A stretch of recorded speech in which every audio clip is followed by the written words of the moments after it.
My daughter said her stepfather is the only one she respects. So I gave him my Saturday schedule, her car keys, and the bills. He stopped boasting. Hello, everyone. Welcome to Reddit Visuals. It's wild how you can raise someone for over a decade and still be treated like a placeholder, like some temporary stand-in until the real man shows up.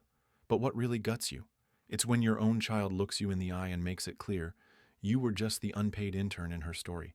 I'm Tom, 47, widower. Raised my daughter Ellie from the age of 3 after her mother, my late wife, passed in a car accident. I had no guidebook, no manual, just a tiny girl with messy curls and tear-streaked cheeks who'd scream for her mom in the middle of the night, and a heart that broke 100 times a day trying to be enough for her. For the first few years, I fumbled. Burnt toast, mismatched socks, showing up late to daycare because I couldn't get the ponytail right. But we survived. Hell, we built something. I learned how to braid hair watching YouTube videos at 2 a.m. I sat through every school play, every parent-teacher night. I was the one holding her when she got her first period and thought she was dying. I was there when she had her first heartbreak, the first time someone called her fat, and the day she got into college. You don't forget those moments. You carry them, which is why I never expected what came next. 2 years ago, I met Dana. She was warm, funny, and easy to talk to. A therapist, ironically. Ellie was 16 at the time, quiet, but not cold. Dana had a son from a previous relationship, Jake.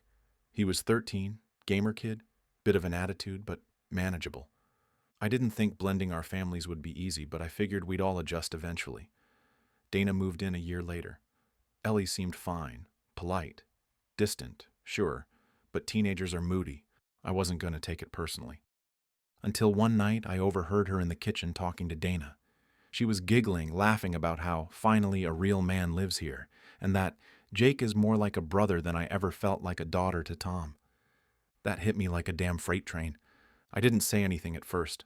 Maybe I misunderstood. Maybe she was just being a teenager. But once you hear it, you can't unhear it. You start noticing things. The way she stopped saying good night. The eye rolls. The way she'd light up when Dana's around and act like I was just furniture. I chalked it up to teen hormones, stress, whatever. I just kept being there. Kept driving her to school, paying her phone bill, keeping snacks she liked in the pantry. Then one Saturday morning, I was in the garage fixing a busted shelf. Dana walks in and says, Ellie and I were talking. She feels like you don't listen to her, that you're emotionally unavailable. I blinked. What do you mean? She says she respects Jake's dad more than she respects you. Says he never talks down to her. Jake's dad. The guy who sees him once every 2 months, maybe? Buys him shoes to make up for missing birthdays? I said, okay.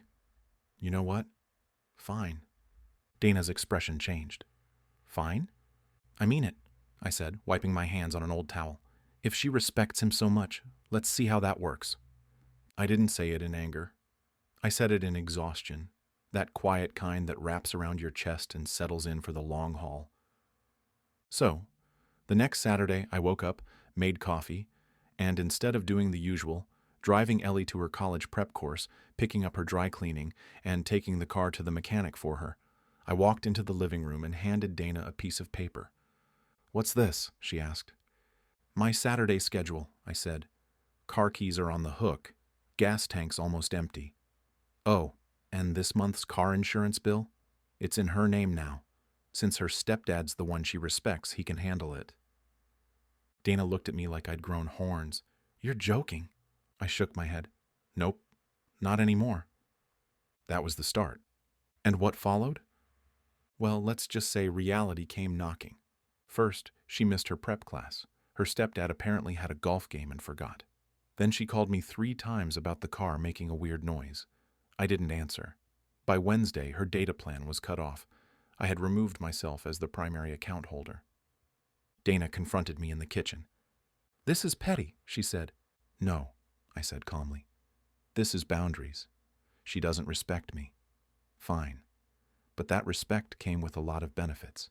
If someone else wants the title, they can earn the responsibilities too. By week 2, she was slamming doors, crying to Dana about how unfair I was. The tipping point? She got a ticket. Speeding. $175. I didn't pay it. She called me, voice cracking. I can't afford this. I said, I know. Silence, then softly.